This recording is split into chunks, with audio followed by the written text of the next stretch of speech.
Welcome back. This time we're going to go through a very important skill, which is tying your belt. So there's a way that the knot should look, and there's a bunch of different videos on there. There's a bunch of different ways that the belt can be tied. But for our style particularly, and the way I tie my belt, this is what I'm going to go through. So my knot currently looks like this. My helper's knot currently does not. And for the kids class, a lot of times we'll let this happen. And parents, I know this is a tough thing to learn how to do. And I will say probably one of the hardest things in martial arts for me is tying someone else's belt. So the first thing we're going to do is we're going to untie this.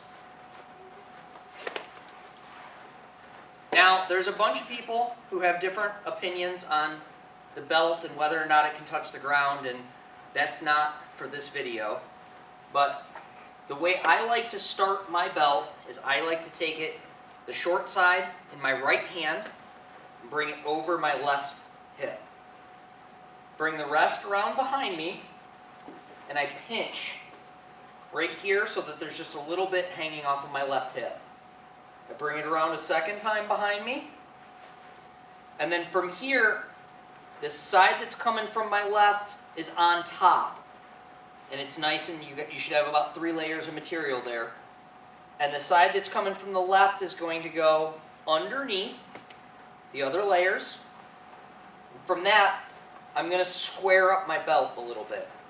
This isn't necessarily 100% needed, but I like it. This bottom side should be flat. I'm going to turn it over and bring the top under the bottom,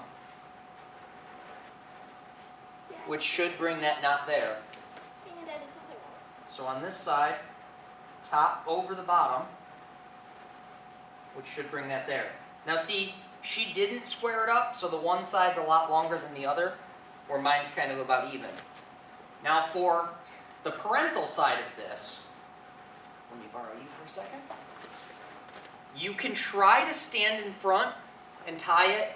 I find it considerably easier to just come up and say, hands straight up. And I'll bring the belt around, just like I'm tying my own. I'll bring the belt around again, just like I'm tying my own.